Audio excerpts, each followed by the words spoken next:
తెలంగాణలో పోలింగ్ మొదలైంది. పోలింగ్ కేంద్రాలకు ఓటర్లు తరలి వస్తున్నారు. పోలింగ్ కేంద్రాల వద్ద భారీగా భద్రత ఏర్పాటు చేశారు అధికారులు.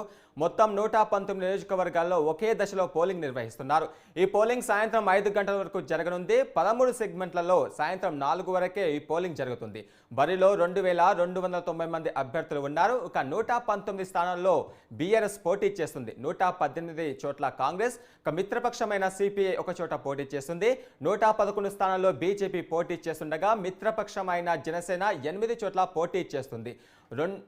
మొదటి 2 గంటల్లోనే ప్రముఖ సినీ నటులు, ప్రముఖ రాజకీయవేత్తలు ఓటు హక్కును వినియోగించుకోనున్నారు. తెలంగాణలోని మొత్తం 119 అసెంబ్లీ నియోజకవర్గాలలో పోలింగ్ మొదలైంది. 2290 మంది అభ్యర్థుల భవితవ్యాన్ని తేల్చనున్నారు. 3,26,00,000 మంది ఓటర్లు. రాష్ట్రంలో పురుష ఓటర్ల కన్నా మహిళలు ఎక్కువగా ఉన్నారు. సుమారు 68 నియోజకవర్గాల్లో మహిళా ఓటర్లే అభ్యర్థుల గెలుపు, ఓటములను నిర్ణయించనున్నారు. ఈ నెల 3 నుంచి ప్రారంభమైన ఎన్నికల ప్రక్రియ ఇవాళే కీలకం కానుంది. సాయంత్రం 5 గంటలకు పోలింగ్ పూర్తవుతుంది. ఇప్పటికే పోలింగ్ పూర్తయిన 4 రాష్ట్రాలతో పాటు అసెంబ్లీ ఎన్నికల ఓట్ల లెక్కింపు డిసెంబర్ 3న చేపడతారు. అదే రోజున సాయంత్రానికి పూర్తి స్థాయిలో ఫలితాలు వస్తాయి. ఇక ప్రస్తుత ఎన్నికల్లో రికార్డు స్థాయిలో కొత్త ఓటర్ల జాబితా పేర్లు నమోదు చేయించుకున్నారు. 18 నుంచి 19 సంవత్సరాల మధ్య ఓటర్లు ఇంత పెద్ద సంఖ్యలో మునిపెప్పుడు లేదు. 9,19,667 మందికి కొత్తగా ఓటు హక్కు లభించింది. ప్రవాస ఓటర్లు అత్యధికంగా 2,944 మంది నమోదు చేసుకున్నారు.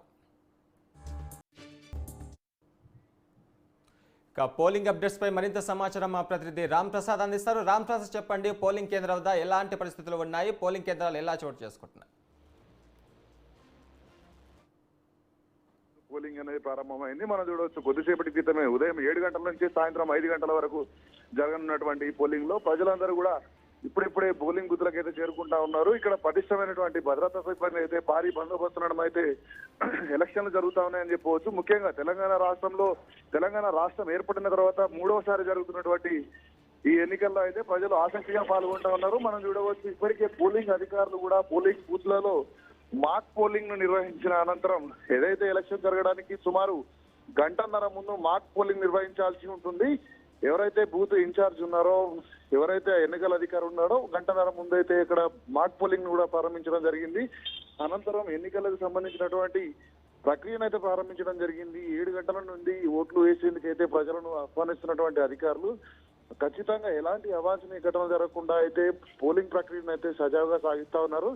ముఖ్యంగా మనం చూడవచ్చు, ఎవరైతే అభ్యర్థులు ఓటు హక్కును వినియోగించుకోవాలనుకుంటారో వాళ్ళు ముఖ్యంగా 13 రకాలైనటువంటి కార్డులలో ఏదో ఒక కార్డును, ఐడెంటిటీ కార్డును మనం చూడవచ్చు. ఆధార్ కార్డు కానీ, ఎలక్షన్ కార్డు కానీ, డ్రైవింగ్ లైసెన్స్ కానీ, వీటితో కూడినటువంటి 13 కార్డులలో ఏదో ఒక కార్డును అయితే చూపించి దాంతో పాటు బ్యాలెట్ మనకు ఇక్కడ ఇచ్చినటువంటి పోల్ స్లిప్ తీసుకొని వెళ్ళినట్లయితే ఓటు వేసేందుకైతే అవకాశం కల్పిస్తా ఉన్నారు. మనం చూడవచ్చు, ఎన్నికల విధానంలో భాగంగా అయితే ఎన్నికల బూత్ లో అయితే ఆయా పార్టీలకు సంబంధించినటువంటి ఏజెంట్లతో పాటు అధికారులు కూడా ఇప్పటికే బూత్లలో వచ్చి కూర్చొని ఎన్నికల ప్రక్రియను అయితే ప్రారంభించడం జరిగింది. ఇప్పుడే ఒక్కొక్కరుగా అయితే పోలింగ్ బూత్ లకు చేరుకొని అక్కడ ఎలక్షన్లకు సంబంధించి వాళ్ళ యొక్క ఓటు హక్కును అయితే వినియోగించుకోవడానికి ప్రజలందరూ కూడా ఇప్పుడిప్పుడే పోలింగ్ బూత్ లకు చేరుకున్నటువంటి పరిస్థితులను మనం చూస్తా ఉన్నాం. ముఖ్యంగా ఇక్కడ పోలింగ్ బూత్ల వద్ద రాజకీయ పార్టీలు వచ్చేటువంటి అభ్యర్థులను ఎలాంటి ప్రలోభాలకైతే గురి చేయకుండా ఇక్కడ భారీ భద్రతా ఏర్పాట్లను అయితే పోలీసులు నిర్వహించారు. ఇప్పటికే మనం చూడవచ్చు, మనం మొదటి నుంచి చెప్పుకుంటూ వస్తున్నాం, తెలంగాణ రాష్ట్రంలో ఇటు సివిల్ పోలీసులతో పాటు అదేవిధంగా కేంద్ర బలగాలను కూడా ఎన్నికల కమిషన్ రంగంలోకి దింపిన నేపథ్యంలో ఎలాంటి అవాంఛనీయ ఘటనలు జరగకుండా, అంటే పార్టీల మధ్య వైరాలు జరగకుండా, అదేవిధంగా అభ్యర్థులను ఓటు వేసేటువంటి అభ్యర్థులను ఇబ్బందులకు గురి చేయకుండా అయితే చాలా రకాలైనటువంటి భద్రతా ఏర్పాట్లు అయితే ఇక్కడ తీసుకోవడం జరిగింది. ముఖ్యంగా మనం చూడవచ్చు, ఎన్నికలు ఎక్కడైతే పోలింగ్ బూత్ లో జరుగుతున్నాయో అక్కడ కూడా సీసీ కెమెరా పర్యవేక్షణ అయితే కొనసాగుతా ఉందని చెప్పవచ్చు. ఎందుకంటే తెలంగాణ రాష్ట్రంలో ఉన్నటువంటి 35,000 పోలింగ్ బూత్లలో కూడా ఎప్పటికప్పుడు జరుగుతున్నటువంటి పరిస్థితిని అయితే చీఫ్ ఎన్నికల అధికారి పర్యవేక్షే విధంగా అయితే మనకి ఇప్పటికే వెబ్ కాస్టింగ్ ను కూడా ఏర్పాటు చేయడం జరిగింది. వెబ్ కాస్టింగ్ ఆధారంగా రాష్ట్ర వ్యాప్తంగా ఎక్కడ ఎలాంటి ఘటనలు జరుగుతున్నాయనే అంశంపైన అయితే ఎప్పటికప్పుడు వాళ్ళైతే ఇక్కడ సర్వేలు నిర్వహించడంతో పాటు, అంటే ఇక్కడ ఎలాంటి ఇబ్బంది జరగకుండా ఎప్పటికప్పుడు ఉన్నటువంటి సిబ్బందిని అప్రమత్తం చేయడమే లక్ష్యంగా అయితే ఇప్పటికే ఎన్నికల కమిషన్ అయితే చాలా రకాలైనటువంటి భద్రతా చర్యలలో భాగంగా వెబ్ కాస్టింగ్ తో పాటు ఇక్కడ పోలీస్ పహారా నడుమ అయితే ఇక్కడ ఎన్నికలు జరుగుతా ఉన్నాయి. మనం ఇప్పటికే చూడవచ్చు రాష్ట్ర వ్యాప్తంగా కొన్ని సమస్యాత్మక ప్రాంతాలు మినహా అన్ని ప్రాంతాలలో కూడా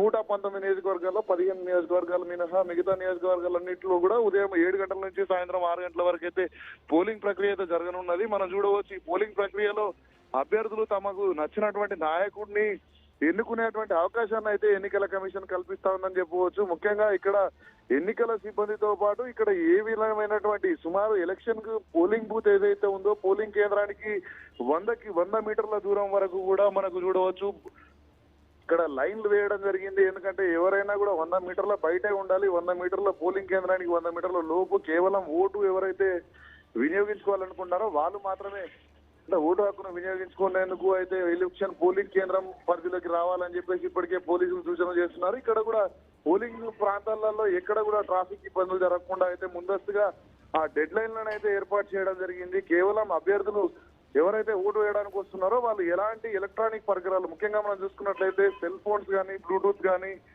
మనం చూడవచ్చు వాచెస్ కానీ ఇలాంటి ఏవి కూడా పోలీసులు అయితే అనుమతించడం లేదు. ముఖ్యంగా ప్రజలందరూ కూడా మొబైల్ ఫోన్స్ కలిగిన నేపథ్యంలో కూడా వాళ్ళ మొబైల్ ఫోన్స్ తో అయితే పోలింగ్ బూత్ లోకి అయితే రానివ్వకుండా పోలీసులు కట్టుదిట్టమైనటువంటి భద్రతా చర్యల్లో భాగంగా అయితే వాళ్ళని కట్టడి చేస్తున్నటువంటి పరిస్థితులు అయితే మనం పోలింగ్ బూత్ వద్ద చూడవచ్చు గురు. అయితే రాంప్రసాద్ ఈసారి పెద్ద మొత్తంలో యువకులు తమ ఓటు హక్కును వినియోగించుకున్నట్టుగా తెలుస్తుంది. అయితే ఈసారి మొత్తం కొత్త ఓటర్లు దాదాపు 9 లక్షల వరకు ఉన్నారు. ఇందులో యువత ఎక్కువగా కనిపిస్తుందా? రైట్, మనం చూడవచ్చు ఇప్పటికే ఈ సంవత్సరం ఏంటంటే గత 5 సంవత్సరాలకు ఇప్పటికీ అయితే యువతలో ఎక్కువ మట్టుకు అయితే ఓటు హక్కు వినియోగించుకున్నటువంటి పరిస్థితులు మనం చూడవచ్చు. తెలంగాణ రాష్ట్రం ఏర్పడిన అనంతరం అయితే ఇక్కడ యువత ఓటు హక్కును వినియోగించుకునేందుకు భారీ స్థాయిలో కూడా రావాలంటూ ఇప్పటికే ఎలక్షన్ కమిషన్ కూడా పూర్తి స్థాయిలో యువతను ప్రోత్సహించే విధంగా అయితే ఆయా కాలేజీలకు యాజమాన్యాలకు కూడా ప్రత్యేకంగా నోటీసులను ఇచ్చి విద్యా సంస్థలను కూడా ముగించడం జరిగింది. ఎందుకంటే మనకు పోలింగ్ సరళి అనేది ఎప్పటికప్పుడు పర్యవేక్షణలో భాగంగా యువత ఈసారి కీలకంగా మారనుందని చెప్పవచ్చు. ముఖ్యంగా మనం హైదరాబాద్ తో పాటు రాష్ట్ర వ్యాప్తంగా కూడా అన్ని ప్రాంతాలలో కూడా పోలింగ్ లో యువత ఎక్కువ మొత్తంలో పాల్గొన్నటువంటి పరిస్థితులు అయితే మనకు కనబడతా ఉన్నాయి. యువత కూడా తొలిసారి ఓటు వినియోగించుకునే వాళ్ళకు అక్కడ ఉన్నటువంటి ఎన్నికల అధికారులు ఎవరైతే ఉన్నారో వాళ్ళు పూర్తి స్థాయిలో వాళ్ళకు గైడెన్స్ ఇవ్వడంతో పాటు వారి యొక్క ఓటు హక్కును ఏ విధంగా ఉపయోగించుకోవాలనేటువంటి అంశాలపైన కూడా ఎప్పటికప్పుడు వారికి అయితే అక్కడ ప్రణాళికలకు సంబంధించి అంటే అక్కడ ఏ విధంగా ఓటు హక్కు వినియోగించుకోవాలనేటువంటి అంశాల గురించి అయితే ఎప్పటికప్పుడు మోటివేట్ చేస్తూ అవగాహన కల్పిస్తున్నటువంటి పరిస్థితులను మనం చూడవచ్చు.